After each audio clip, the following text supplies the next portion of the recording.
I'm Asia Smith, and the organization that we have is called Purple Rain. And I know everyone thinks about Prince when they hear the name Purple Rain. And while that's a good thing, our organization represents a little bit more than the song. The color purple, as many people may know, represents power, royalty, healing, and love. Sadly, it is also the color that's synonymous with domestic violence. And then the word REIGN, spelled R-E-I-G-N, is an acronym for restoration, empowerment, integrity, grace, and nobility. We are all about turning your tragedies into triumph, educating communities on the dynamics and the severities of domestic violence and sexual assault, but also empowering victim survivors and letting them know that they are not damaged goods and that there is life after domestic violence and love after abuse.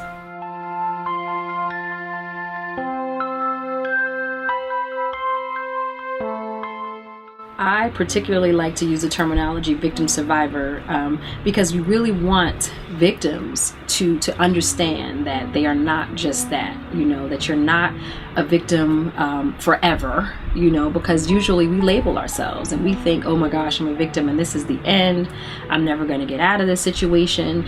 And that type of labeling can be very, very damaging. And, so when you think survivor, it actually lets you also know that you did survive something devastating, that you did come out of something. And so while, you are extremely and emotionally, distraught about it, you made it out of it. And so if you look at yourself from that perspective to say, okay, I might not be standing, but I'm still alive, and then you can start to rebuild your life. But as long as you see yourself as just simply a victim of something, then you're really not aware of your options, or you're not going to take advantage of the options, I should say, to move to a better place. But personally, I like to call myself an overcomer. I don't even call myself a survivor, because it's just like, okay, I don't want to just simply survive.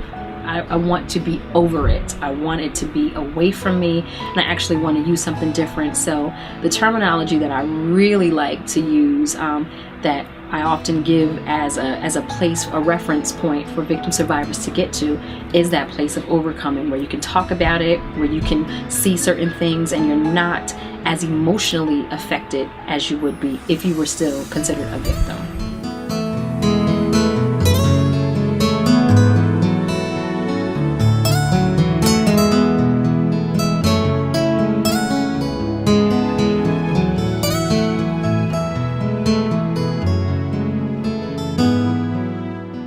Domestic violence is a crime. It is a crime that betrays love, it ends trust, and it destroys lives. It is the abuse of another person, be it physical, emotional, psychological, verbal, sexual, financial, and spiritual. It's the breaking down, the intentional and malicious breaking down of another individual. And it's also very malicious. And in a lot of cases, it can be very subtle in terms of an unkind word, or it can be as blatant as a slap across the face. But it's really important that we understand what domestic violence is in terms of behavior, because it's not, again, about gender. It's not about a particular relationship, a man and a woman. It can be individuals that are in a same-sex relationship. Domestic violence is also defined as family violence, and so parents are abusive to children, children are abusive, or siblings are abusive to one another, caretakers, the elderly. So it's not just limited to, a quote-unquote intimate partner relationship.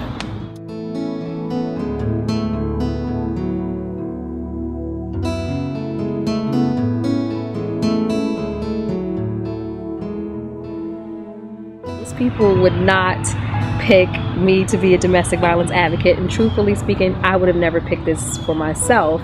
I found myself involved in a relationship that had become very violent, very abusive, and then when I got away, it was really about reading a lot of the responses that you see from people and what they say about victims of domestic violence. And so it started out with just writing rebuttals and articles to just say, okay, number one, that is not true. Abused women are not weak, they're not stupid, they're not abused by their fathers. We have fathers, we love our fathers. But more importantly, it was never about the victim. Domestic violence is about the person who is choosing to be abusive. I didn't cause it, I didn't ask for it, I certainly didn't pick that person. And so I just really wanted to educate people on what domestic violence actually is. And when you talk about why me, that was the one question, when I found myself in that situation. I never sat back and said, okay, why is this happening to me? Or woe is me, I can't believe it.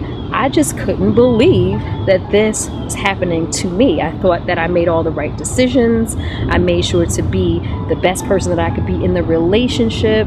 All the things that I thought that would protect me from being abused were the things that I had to finally realize that it had nothing to do with me. Unfortunately, I just chose someone who was abusive. And so I wanted to at least educate people on what it looks like. And so this way the cycle could be eradicated, not just in my life, but in the lives of other people as well.